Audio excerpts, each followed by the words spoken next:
Hey my lovelies, it's me Margot, and today's video is dealing with very negative, evil, toxic people that you love or have cared about. So I wanted to talk about that.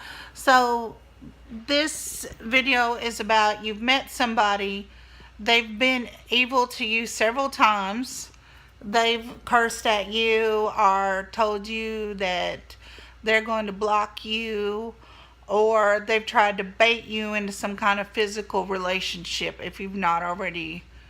And I hope some of you haven't been physical with these people. So I've been going through this. I know someone, and I sort of knew from the get-go that they were, off the charts and weirdness, but having a mischievous side myself, I was like constantly hoping that some miracle would occur and they would be nice. And I want you to know the first alarm bell is a major, major alarm.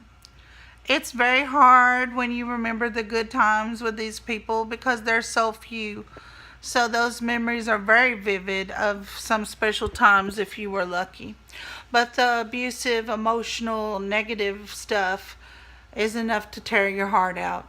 You get off the phone crying, you read emails, and they're cruel.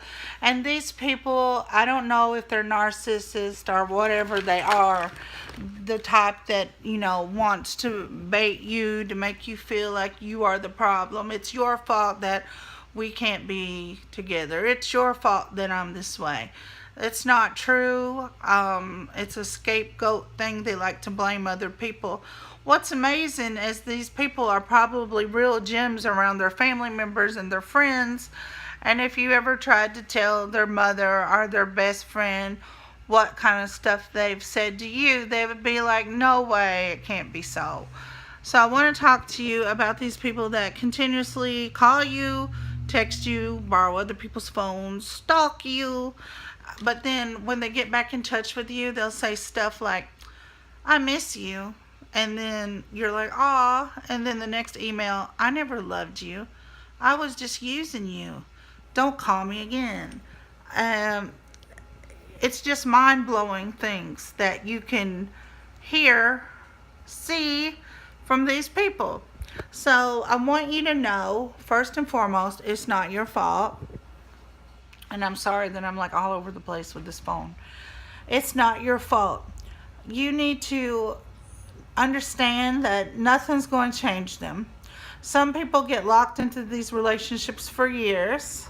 They have children with these people, but they'll still be mentally abused, if not physically, emotionally abused. They will bring up past loves and, constantly to you. I did this, Hannah. My daughter did this, Hannah. They will bring up past loves to you to hurt you. They will tell you that you blocked their number and you didn't. They will ask you, block my number. They'll bait you. They'll say, you are junking up my email.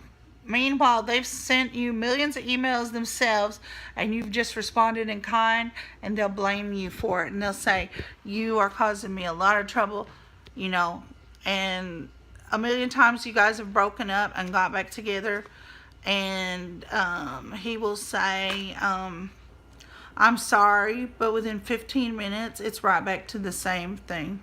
These people are, oftentimes try to get sexual things from you, and if they don't get it, they will verbally abuse you. They will say, if you were only better, I would be nicer to you. If you would give me what I want, I would be nicer to you. It's you that is the problem that makes me the way that I am. So I want you to just sort of back away and realize that you are a good person. There's nothing wrong with you. And this person is the one who's got the major issues. This person is not going to change, and they're not going to go to counseling. They are not. And if you bring it up, sometimes you get an evil laugh, ha ha ha ha. It's you that has the problem. They will always turn it back around on you. It's you, it's you, it's you, it's you. And you just have to come to a point where you block them. Some people's actually had to get restraining orders.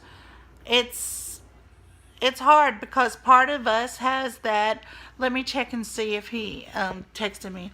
Let me check and see if he emailed me. And it's not love when they borrow somebody's phone and they call you. Sometimes they will text you and pretend to be somebody else and try to get information out of you.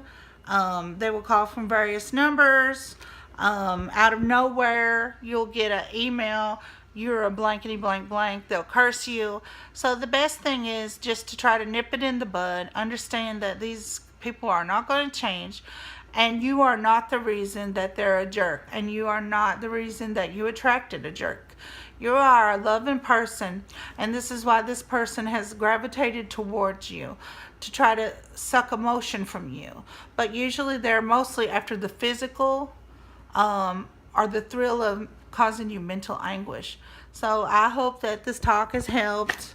I know I'm not professional yet, but I just wanted to make a video and tell you that these toxic weirdos can be removed with a little bit of I love myself spray. Bye. Don't let them back in. Bye.